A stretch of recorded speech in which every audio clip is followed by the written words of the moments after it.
This ability over here, Opening Gambit, yeah, kinda seen as a meme for a while. Then they buffed it in the most recent patch, and there's 2 weapons that like it in solo queue. Okay, he's not wrong, but... Hey, it's Pokaie. Today's video, we're going to be taking a look at Opening Gambit. Now, lately, there's been a bit of a hot discussion around the ability because it did receive a buff, like Kara said in that intro that he so lovingly did. Sorry, Kara, I kind of stole it from you. Kara points out that the ability Opening Gambit, it got a Gambit, Opening Gambit. It got a buff. The buff being that Opening Gambit, at the first 3 seconds of a match, what it does now is it gives you 3 main ability chunks for run speed up, swim speed, intensifying action, and I believe ink resistance. So with those benefits in mind, how's it good? Well, the actual benefit of Opening Gambit comes from the fact that now, with every kill or assist, you now are able to extend that timer of Opening Gambit by 15 seconds. That's pretty damn good. But yeah, no, with every kill or assist, you basically extend the duration of Opening Gambit. I think that's actually pretty cool. I do think the ability is really damn strong and can open the floodgates to having more creative weapons and playstyles in the game. But Kara in his video, and SRB2 did as well, they state that, you know, Nova and Range Blaster are pretty good for the ability. And I do admit, you know, those 2 weapons are pretty damn good. But Nova, especially with its recent buffs, I do think Nova can benefit off of, you know, Opening Gambit quite a fair bit. But I want to go ahead and open the discussion here and say that those are the only 2 weapons that benefit off this. I think another weapon that actually benefits off of this, you know, great buffed ability is probably going to end up being CJet. Now the reason I make this such an outrageous claim, you know, it goes, well, why CJet? You know, it's not really the greatest weapon in the game, and like Nova's better than it, and because it gets assists more. Well, sort of. I don't know. I will admit, Point Sensor is probably a better ability for getting assists, but I can't deny that Toxic Mist and Rain is definitely a combination that, yeah, no, it can help it get assists pretty damn well. Now, while CJet admittedly is a pretty weak weapon, I don't think it's particularly strong. I think with, you know, the way the community is and their way of, like, you know, just coming up with really cool and interesting ability and like ability combinations and stuff like that, I definitely can see, you know, like CJet being used in a very interesting way. So the point where, yeah, no, Opening Gambit works well with it. I do think that is something we could see in the future. I will say that I also think Squeezer and Slayer weapons also benefit off of this. Because think about it, right? Think about it.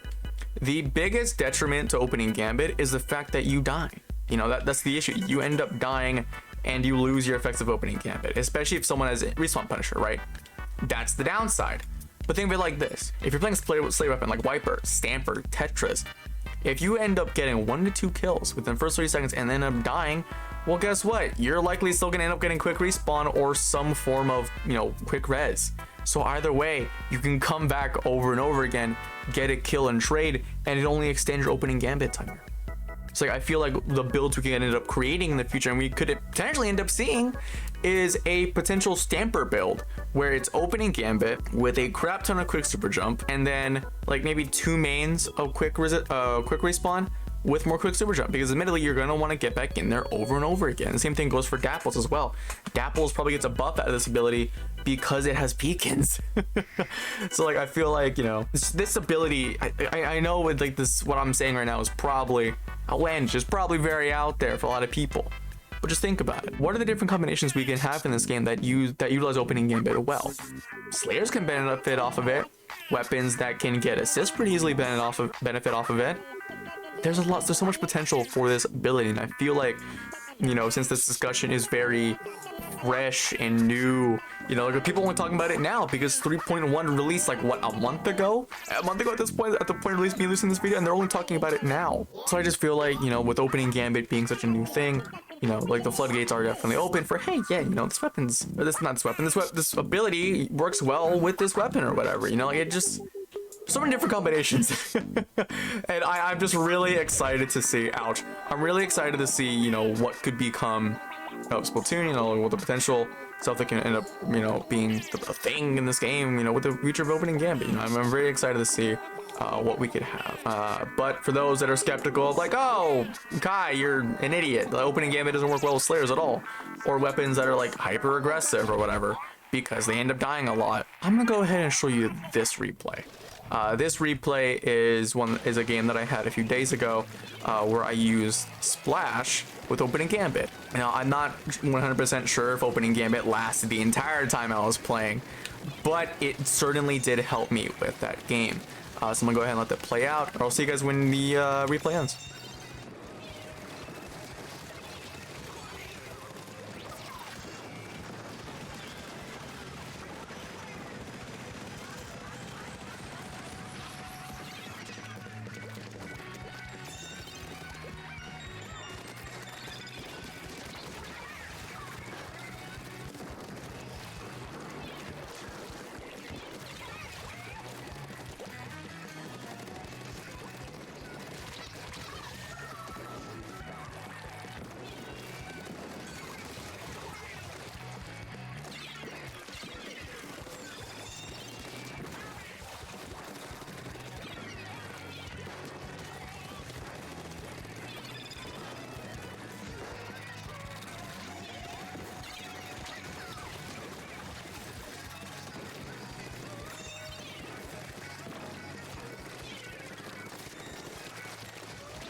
Hi, welcome back. I'm still in the same game I was when I left. Hi, welcome back. So yeah, like I just showed off there, Opening Gambit, it can work. It has the potential to work with weapons like Splash and maybe other slayers. You know, like I do think that, you know, that's definitely not off the table. You know, I definitely think that is something that could happen in the future.